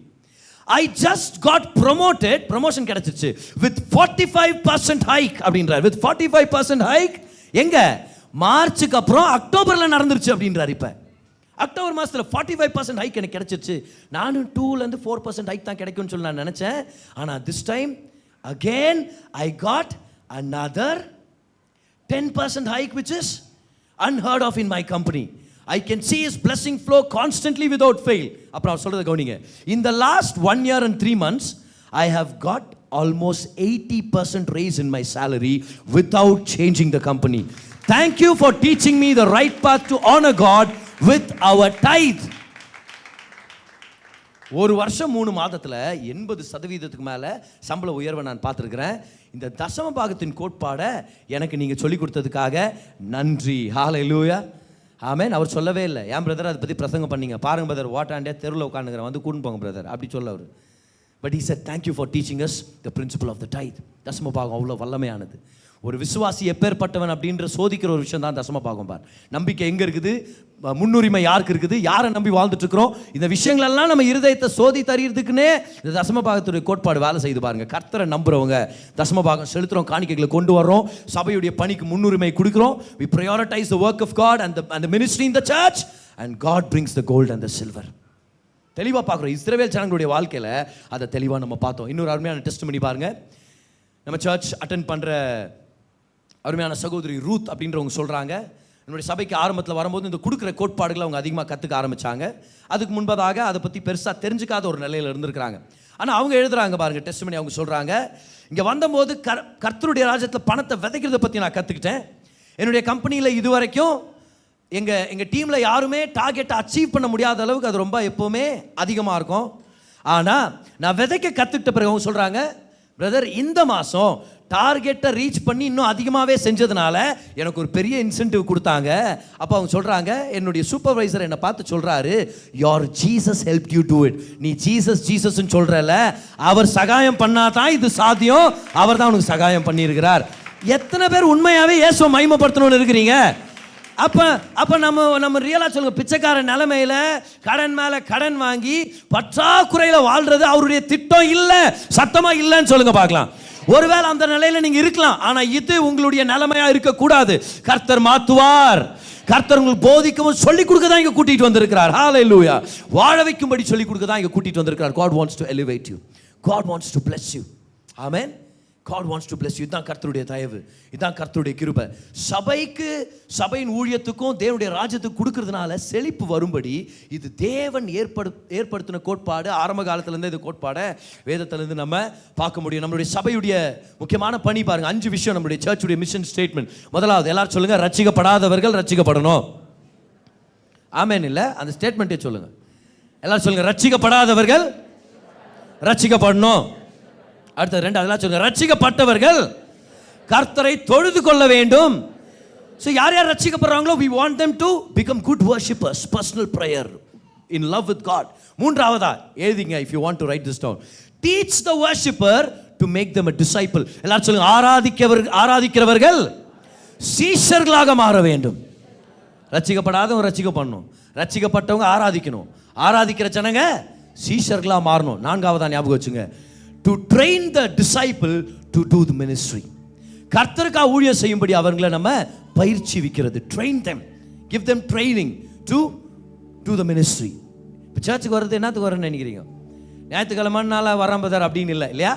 இங்கே வர்ற ஒவ்வொரு பிரசங்கமும் என்னத்துக்கு தெரியுமா? வெற்றி வாழ்வை கொண்டு வருது. ஆனால் இங்கே இருக்கிற ஒவ்வொருத்தரும் திங்கக்கிழமைலேருந்து சனிக்கிழமை வரைக்கும் நீங்கள் போகிற இடத்துலலாம் வேலை செய்யும்படி. என்ன வேலை செய்யும்படி? ஊழியத்தின் வேலையை செய்யும்படி. அதனால தான் சொல்கிறேன், ஞாயிற்றுக்கிழமை ஊழிய நாள்னு யார் சொன்னது? திங்கள்லேருந்து சனிக்கிழமை வரைக்கும் தான் முக்கியமான ஊழியத்தின் நாள். அன்னைக்கு இங்கே இருக்கிற அத்தனை பேரும் ஊழியம் செய்ய போகிறீங்க. உங்களுக்கு ஒரு ஸ்டேஜோ மைக்கோ தேவையில்லை. நீங்கள் போகிற இடம் தான் ஸ்டேஜ். உங்களுக்கு கிடைக்கிற ஆப்பர்ச்சுனிட்டி தான் உங்களுடைய மைக்கு. பேசுங்க, சாட்சியை பகிர்ந்துக்குங்க, ஜனங்களை ராஜ்யத்துக்குள்ளே கொண்டு வாங்க. 4ஆவதாக பார்க்குறோம், சீஷர்கள் ஊழியத்துக்காக தயாராக வேண்டும். 5வது, தயாரானவர்கள் ரிலீஸ் ஆக வேணும் இல்லையா? They have to be released to do the ministry, to be a blessing to the city. We have to be a city center. இந்த பேட்டர்ன் நம்ம பல இடங்களில் பார்க்குறோம். கர்த்தர் கொடுக்குற செழிப்பு எதுக்காக? அவருடைய சபையை கட்டும்படி. நம்ம நல்லா இருக்கணும், பிள்ளைகளை நல்லா படிக்க வைக்கணும், கரெக்ட், எஸ், அதை மறந்துடாதீங்க, அதை செய்ய மறந்துடாதீங்க. வீட்டுக்கு வச்சிருக்கிற பணத்தை எடுத்து சர்ச்சுக்கு காணிக்கா கொடுங்கன்னு ஒரு காலமாக நான் பிரசங்கம் பண்ண போகிறதில்ல. வீட்டு வாடகை எடுத்துகிட்டு கொடுத்துட்டேன் பதர் அப்படின்னு வந்து நீங்கள் யாரும் சொல்லவே கூடாது. வீட்டு வாடகை தயவுசெய்து வீட்டுக்கே கட்டுங்கன்னு சொல்கிறேன் நான், சரியா? கிரெடிட் கார்டிலேருந்து தயவுசெய்து யாரும் வந்தீங்க ஆஃபரிங் கொடுக்காதீங்க. கடன் வாங்கி ஆஃபரிங் கொடுக்கணுன்ற கட்டாயம் யாருக்குமே இல்லை. அப்பேற்பட்ட விஷயத்தை நம்ம என்கரேஜ் பண்ணுறதே இல்லை. உங்ககிட்ட என்ன இருக்குதோ அதில் நிறைவாக கொடுங்க. பக்கத்தில் இருக்கிறவங்கள விட நீங்கள் நிறையா கொடுக்க தேவையில்லை. உங்கள் கையில் கர்த்தர் கொடுக்கறதுக்கு நீங்கள் உண்மை உள்ளவர்களாக இருந்தால் போதும். கர்த்தர் அதை ஆசீர்வதிப்பார். அப்படிதான் கர்த்தர் இஸ்ரவேல் ஜனங்களை ஆசீர்வதிச்சார். பாருங்க, யாத்திராகமம் 11ஆம் அதிகாரம். இஸ்ரவேல் ஜனங்க அடிமைத்தனத்தில் இருக்கிறாங்க. 430 வருஷம் அடிமைத்தனம். கர்த்தர் வெளியே கொண்டு வர்றார். ஆனால் கர்த்தர் பாருங்க வெறுங்கையாக கொண்டு வர மாட்டார். எல்லாரும் சொல்லுங்க, பிரச்சனையிலேருந்து வெளியே வரும்போது, சத்தமாக சொல்லுங்க, வருவீங்க, அப்போ தான் வருவீங்க வெளியே. சொல்லுங்க, பிரச்சனையிலேருந்து வெளியே வரும்போது கை நிறையா வெளியே வருவேன். கர்த்தர் வெறுங்கையாக கொண்டு வர மாட்டார். நான் மரணங்களின் பள்ளத்தாக்கில் நடந்தாலும் பொல்லாப்புக்கு பயப்பட மாட்டேன், தேவரீர் என்னோடு கூட இருக்கிறீர், உமது கோலும் தடியும் என்னை தேற்றும். அடுத்த வசனம் பாருங்க, என் சத்துருக்களுக்கு முன்பதாக என்னை அடக்கம் பண்ணினார்கள், அவர்கள் பால் ஊற்றி விட்டு சென்றார்கள். அப்படியே சொல்றாரு, என் சத்துருக்களுக்கு முன்பதாக அவர் எனக்கு ஒரு பந்தி ஆயத்தப்படுத்தி என்ன உட்கார சொல்லி என் தலையை எண்ணெயால் அபிஷேகிச்சு என் பாத்திரம் நிரம்பி வழிகிறது. அப்படின்னு அர்த்தம், மரணங்களின் பள்ளத்தாக்கிலிருந்து வெளியே கொண்டு வந்தார்னா நிரப்பி தான் கொண்டு வருவார். ஓ, சத்தமா ராமன் சொல்லுங்க. உங்க பிரச்சனையிலிருந்து வெளியே வர்றீங்கன்னு சொல்றேன் நான் இயேசு நாமத்தில். இப்போ கொண்டு வர்றாரு பாருங்க வெளியே, இஸ்ரவேல் விட்டு வெளியே, அந்த எகிப்து விட்டு வெளியே கொண்டு வர்றாரு. அப்போ ஆண்டவர் சொல்றாரு பாருங்க, இந்த வசனத்தை கவனிங்களேன், அருமையான வசனம் பாரு. இதெல்லாம் யாத்திராகமம் 11:2 go to verse number 2. நான் உங்களை வெளியே கொண்டு வர்றேன், ஆனா இப்பொழுது ஒவ்வொருவனும் அவனவன் அயலானிடத்திலும் ஒவ்வொருத்தையும் அவளவள் அயலானிடத்திலும் வெள்ளியுடைமைகளையும் பொன்னுடைமைகளையும் கேட்கும்படி ஜனங்களுக்கு சொல் என்றார். வெளியே வாங்க, ஆனா நீங்க நான் பக்கத்து வீட்டுக்காரு எதிர் வீட்டுக்கார்ட்ட போயிட்டு அவங்கள்ட்ட இருக்கிற வெள்ளியும் பொண்ணும் கேட்டு வாங்கிக்கிங்க அப்படின்றாரு. சரியா? அப்போ ஒவ்வொருத்தரும் போனாங்க, அங்கே கேட்டு வாங்கிக்கிட்டாங்க. இப்போ நம்ம கேட்டால், இப்போ யோசிச்சு பார்க்கலாம், இதெல்லாம் நடக்கிற காரியமா? எப்படி பிரதர் இது நடக்கும்? ஏன் பிரதர் இப்படி ஆயிடுச்சு அப்படின்னு நீங்கள் கேட்கலாம். இன்னொரு வசனத்தை கூட பார்க்கலாமா? 12ஆம் அதிகாரம் 35-36 பாருங்க, நடந்துச்சா இல்லையான்னு சொல்லி. மோசே சொல்லி இருந்தபடி இஸ்ரவேல் ஜனங்கள் எகிப்தியரிடத்தில் வெள்ளியுடைமைகளையும் பொன்னுடைமைகளையும் வஸ்திரங்களையும் கேட்டார்கள். அக்கா ரொம்ப நல்லா இருந்துச்சுங்க அந்த பட்டு போட கட்டியிருந்தீங்களே, எங்கே வாங்குது? அது காஞ்சிபுரத்தில் வாங்குது. சரி, இன்னொரு தடவை வாங்கிக்கோங்க, அது எனக்கு கொடுங்க. சார் ரொம்ப நல்லா இருக்கு சார், தங்க செயின் பயங்கர, என்ன வெயிட் சார் அது? 1/2 கிலோப்பா தங்கம். 1/2 கிலோ தங்கம்மா சார், எதை கொடுங்க, நான் எதுன்னு போகிறேன், நீங்கள் போயிட்டு இன்னொரு 1/4 கிலோ வாங்கிக்கோங்க. கொடுத்தாங்களா கலட்டி? ஐயோ இது எப்படி இருக்குது பாருங்க. இப்போ நம்ம கேட்டால் நம்மளுக்கு வேற ஏதாவது கலட்டி கொடுப்பாங்களான்ற நம்மளுக்கு ஒரு எண்ணம் வருதுன்னா, யார் இப்படி கொடுப்பா? போலீஸ் ஸ்டேஷன் கம்ப்ளைண்ட் பண்ணுவான். எதிர் வீட்டுக்காரன் வந்து நான் கழுத்தில் போட்டுக்கிற செயின் கொடுன்றான் சார், நான் நாய் கட்டி வைக்கிற செயின் கூட கொடுக்க போதில்ல சார் அவனுக்குன்னு வரோம். ஆனால் இது நடந்துச்சு. எப்படி நடந்துச்சுன்னு பார்க்குறீங்களா? நல்லா கவனிங்க, தான் ஆசீர்வாதத்துடைய வேலை பாருங்க. அடுத்த வசனம் பாருங்க, கர்த்தர் ஜனங்களுக்கு எகிப்தியரின் கண்களில், சத்தமா சொல்லுங்க இந்த வார்த்தையை, கமான் எல்லா பிலீவர்ஸும் சத்தமா அந்த வார்த்தையை சொல்லுங்க, தயவு சொல்லுங்க, தயவு. இன்னொரு தடவை சொல்லுங்க, தயவு. ஆசீர்வாதம் உங்க மேல இருந்துச்சுன்னா தயவு வேலை செய்யும். இதனால தான் சொல்றேன், காலையில் எந்திரிச்ச உடனே சொல்லுங்க, ஆசீர்வதிக்கப்பட்டவன் நான். உங்க வேலை இடத்துல போய் சொல்லுங்க, இந்த இடம் ஆசீர்வதிக்கப்பட்டிருக்குது என் நிமித்தம். If you believe in the blessing of the Lord, favor will work for you. favor, தயவு வேலை செஞ்சது. தயவு கிடைக்கும்படி செய்ததினால் கேட்டதை அவர்களுக்கு கொடுத்தார்கள். இவ்விதமாய் அவர்கள் எகிப்தியரை கொள்ளையிட்டார்கள். பிரதர் நான் இப்படி பண்ணலாமா பிரதர்? ஆண்டவரே ஏன் பிரதர் கொள்ளையிட்டாங்க, பக்கத்து வீட்டுக்காரன்ட்டு கொள்ளடிவா பிரதர் ஆண்டவர் கூப்பிட்டார் நம்மள. இல்லை கவுனிங்க, அவங்க தான் முதல் கொள்ளையடிச்சது. 430 வருஷமா சம்பளமே கொடுக்காம வேலை செஞ்சா இப்போ கர்த்தர் செய்வாரா இல்லையா? பாருங்க, உண்மையாகவே யாரோ ஒருத்தர் கோர்ட்டில் கேஸ் போட்டாங்களாம் பாருங்க. இஸ்ரேல் ஜனங்க மேலே கேஸ் போடுறேன் நான். பாருங்க, உங்கள் பைபிள் எழுதிக்குது. எங்கள் கிட்ட இருந்து தங்கத்தை வெள்ளியெல்லாம் கேட்டு வாங்கிட்டு போயிட்டாங்க, திருடிட்டாங்க, எங்களுக்கு அதை ரிட்டர்ன் வாங்கி கொடுங்க சார் அப்படின்னா இஸ்ரேவேல்லேருந்து ஒருத்தர் ரிட்டர்ன் ஆன்சர் கொடுத்துக்கிறாரு. 430 வருஷத்துக்கு முதல் நீங்கள் சம்பளம் கொடுங்க 30 லட்சம் பேருக்கு, அப்புறம் அன்றைக்கி எத்தனைலாம் திருப்பி கொடுக்குறோம் அப்படின்னு சொல்லி இமேஜின் பண்ணுங்கள். 30 லட்சம் ஜனங்களுக்கு ஒரு நாள் சம்பளம் என்னவா இருக்கும்? நீ கால்குலேட் பண்ணுறதுக்காக சொல்ல, யோசிக்கிறதுக்கு சொன்னேன். யோசிங்க. இப்போ சொல்லுங்க, 430 வருஷத்துக்கு 30 லட்சம் ஜனங்களுடைய சேலரி என்னவா இருக்கும்? அதான் கர்த்தர் சொன்னார், போ எல்லாம் உனக்கு சொந்தமானது தான், உனக்கு கொடுக்காத சம்பளத்தை தான் சேர்த்து வச்சுன்னுக்கிறான், போய் எல்லாத்தையும் வாங்கிக்கிட்டு அத்தனை சொத்துக்களை கர்த்தர் கொடுத்தார் இல்லையா? வசனத்தில் லேட்டராக படிக்கிறோம் நம்ம, வெள்ளியும் பொண்ணோடு கர்த்தர் அவங்கள கொண்டு வந்தார். கர்த்தர் அவங்களை வெளியே கொண்டு வந்தார். ஒருத்தனும் தரித்திரனா இருக்கல. பழைய ஏற்பாட்டில் எப்படின்னா புதிய ஏற்பாட்டில் கர்த்தர் இன்னும் என்ன மாதிரி ஐஸ்வர்யத்தை கொடுப்பார் நமக்காக, நமக்கு கொடுத்து ராஜ்யத்தை கட்டும்படி கர்த்தர் சித்தம் உள்ளவராக இருக்கிறாரா இல்லையா? இப்போ வெளியே வந்துட்டாங்களே, இப்போ வனாந்தத்துக்கு வந்துட்டாங்க. ஏன் பிரதர் இத்தனை கொடுத்தார் அவரு? என்ன பிரதர் செய்ய போறாங்க? இவ்வளோ தங்கம் வெள்ளியெல்லாம் சின்னத்தை செய்ய போறாங்க, பாருங்க என்ன செய்ய போறாங்கன்னு சொல்லி. அப்படியே 35ஆம் அதிகாரத்துக்கு வாங்க. Exodus chapter 35 verse number 5. கர்த்தர் சொல்றார் இஸ்ரவேல் ஜனங்க கிட்ட, ஒரு ஆசரிப்பு கூடாரத்தை கட்ட போறோம், உடன்படிக்கை பெட்டியை செய்ய போறோம், தங்கத்துல விலை உயர்ந்த பொண்ணுல நம்ம அநேக பொருட்களை நம்ம செய்ய போறோம், தேவாலயத்துக்காக நம்ம செய்ய போறோம். யார் யார் உள்ளத்துல கொடுக்கணும்னு விருப்பப்படுறீங்களோ கொடுங்கன்றார் பாரு. நல்லா கவனிங்க. உங்களுக்கு உண்டானதிலே கர்த்தருக்கு ஒரு காணிக்கையை கொண்டு வந்து செலுத்துங்கள். அவர் சொல்லவே இல்லை அதெல்லாம் எந்த தான் ஒழுங்கு மரியாதை எல்லாத்தையும் கொடு அப்படின்னு கர்த்தர் டிமாண்ட் பண்ணல. ஜென்டில்மேனா கேட்கிறார், நீங்க கொண்டு வந்து கொடுங்கன்றார். அப்புறம் பாருங்க, மனமுள்ளவன் எவனோ அவன் அதை கொண்டு வரட்டும். கர்த்தருக்கு செலுத்தும் காணிக்கை என்னவென்றால் பொன்னும் வெள்ளியும் வெங்கலமும். அடுத்து நீங்க பாத்தீங்கன்னா ஒரு சில பொருட்கள்லாம் மென்ஷன் பண்றாங்க. இது எல்லாத்தையும் ஜனங்க கொண்டு வர்றாங்க. கொண்டு வந்தாங்களா இல்லையா? பாருங்க 35ஆம் அதிகாரம் 20ஆம் வசனத்துக்கு வாங்க. 20-21. அப்பொழுது இஸ்ரவேல் புத்திரர் ஆகிய சபையார் எல்லாரும் மோசேயின் சமூகத்தை விட்டு புறப்பட்டார்கள். 21ஆம் வசனம் பாருங்க. புறப்பட்டு போய் அவங்க கூடாரத்துல தான் பதுக்கி வச்சிருக்கிறாங்களே, எல்லாத்தையுமே நல்லா கரெக்டாக வச்சிருக்கிறாங்களே, அதெல்லாம் எடுத்துன்னு வராங்க பாருங்க. பின்பு எவர்களை அவர்கள் இருதயம் எழுப்பி எவர்களை அவர்கள் ஆவி உற்சாகப்படுத்தினதோ, மனதளவில் யாராருக்கெல்லாம் கொடுக்கணும்னு தோணுச்சோ அவர்கள் எல்லாரும் ஆசரிப்பு கூடாரத்தின் வேலைக்கு, பாத்தீங்களா அவங்களுடைய சபையின் வேலை அது இல்லையா, அந்த வேலைக்கு அதன் சகல ஊழியத்துக்கும் பரிசுத்த வஸ்திரங்களுக்கும் ஏற்றவைகளை கர்த்தருக்கு காணிக்கையாக கொண்டு வந்தார்கள். எந்த அளவுக்கு காணிக்கையை கொண்டு வந்தாங்கன்னா, அப்படியே எல்லாரும் 36ஆம் அதிகாரம் 6ஆம் வசனத்தை பாருங்க. 36ஆம் அதிகாரம் 6ஆம் வசனத்துல மோசே சொல்றார், அப்பொழுது மோசே, இனி புருஷர்களாவது ஸ்திரீகளாவது பரிசுத்த ஸ்தலத்துக்கு என்று காணிக்கையாக ஒரு வேலையும் செய்ய வேண்டாம், போதும் பிரதர் காணிக்க அப்படின்ட்டார் மோசே. சிஸ்டர் போதுங்க சிஸ்டர் காணிக்க, ஏன்னா நீங்க எல்லாரும் எவ்வளோ தாராளமா கொடுத்துட்டீங்கன்னா வேலையை செஞ்சு முடிக்கிறதுக்கு போதுமான அளவு கிடைச்சிருச்சு, அதனால நீங்க தர வேண்டாம் அப்படி சொல்ல பாளையம் எங்கும் கூறும்படி கட்டளையிட்டான். இவ்விதமாய் ஜனங்கள் கொண்டு வருகிறது நிறுத்தப்பட்டது. கொடுங்க நீ கெஞ்சின் இல்லை. கர்த்தர் எப்பேற்பட்ட ஆசீர்வாதத்தினால ஆசீர்வச்சார்னா, இன்னும் எடுத்துக்கங்க மோசே, இன்னும் எடுத்துக்கங்க ஆண்டவரேன்னு சொல்லி தாராளமாக கொடுத்துட்டு வந்தாங்க. இப்போ நம்மளுக்கு தெரியுதா ஏன் கர்த்தர் நம்மளுக்கு தயவை கொடுக்குறார், ஏன் நம்மளை வாழ வைக்கிறார், ஏன் நம்மளை உயர்த்துகிறார்?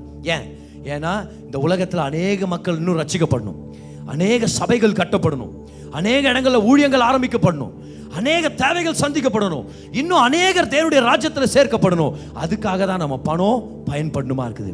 கர்த்தர் சொல்றாரு, உங்ககிட்ட இருக்கிற அத்தனை ஆஸ்தியும் நான் கொடுத்தது, அதுல உன்னுடைய உள்ளத்துல உன்னுடைய ஆவியில உனக்கு என்ன தோணுது கொடுக்கணும்னு அதை நீ தாராளமா கொடுக்கும் பொழுது பொன்னையும் வெள்ளியையும் நான் வர வைக்கிறேன், நான் உனக்கு ஐஸ்வர்யத்தை கொண்டு வருகிறேன். The blessing flows when you prioritize God's work and His church.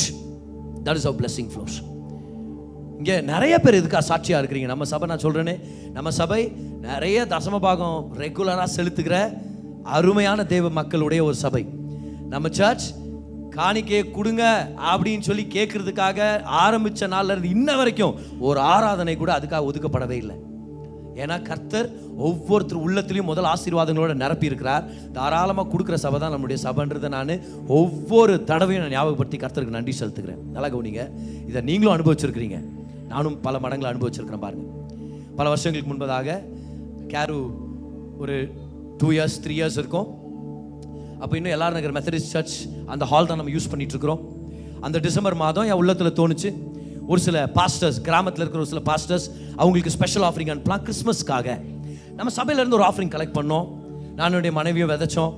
எங்களுக்கு துணி எடுக்கிறதுக்கு இருக்கிற அந்த பணம் அது எல்லாத்தையுமே எடுத்து போட்டு நம்ம சர்ச்சுடைய பணத்தோடு சேர்ந்து நிறைய நல்ல பாஸ்டர்ஸ்க்கு அனுப்பி வச்சோம் பாருங்க. ரொம்ப சந்தோஷமான ஒரு செயலாக இருந்துச்சு.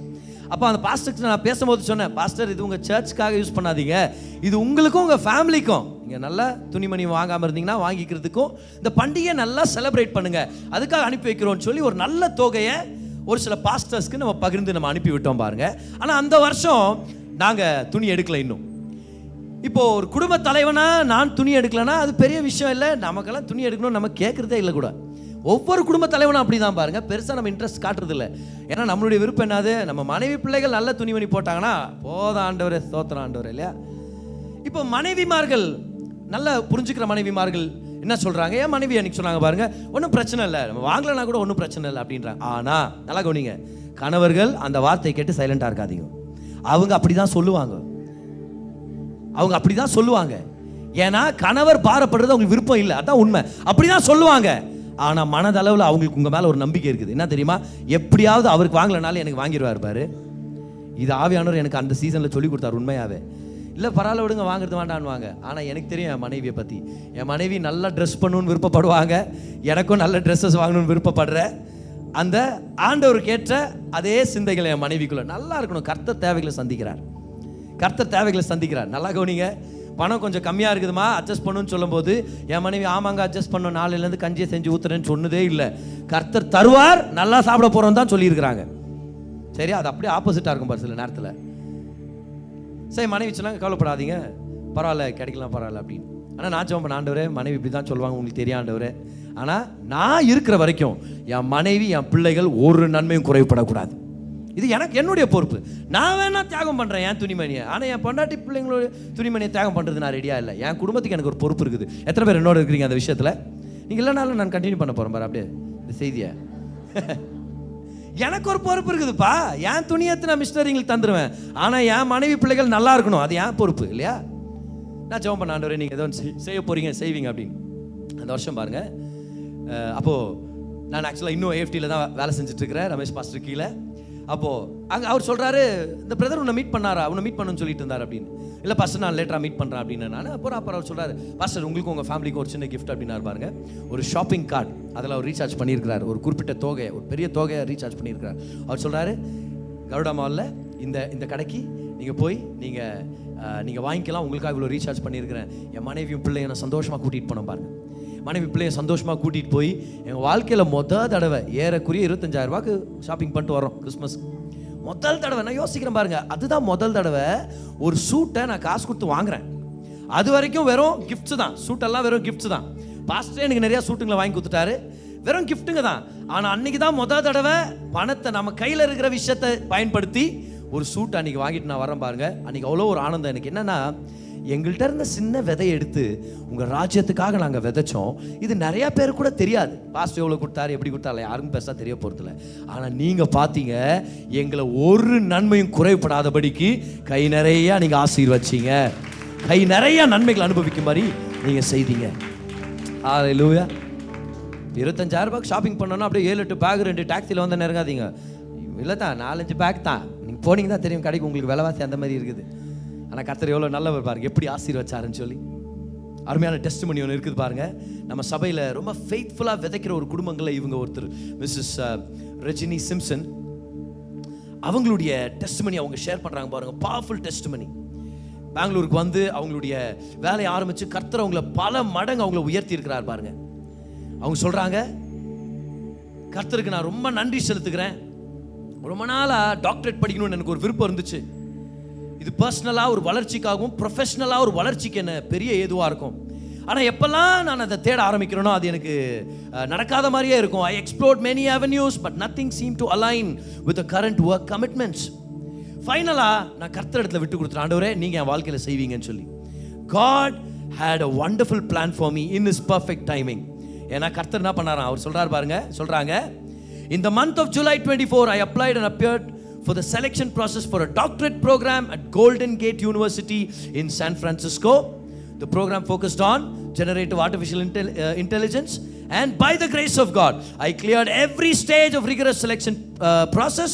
அது மட்டும் இல்லை, நல்லா கவனிங்க, ரெடியா இருக்கிறீங்களா? ரெகுலரா தேவனுக்காக விதைக்கிற ஒரு குடும்பத்தை சேர்ந்தவங்க. Not only was I accepted into the program, but I was awarded the maximum scholarship from the university.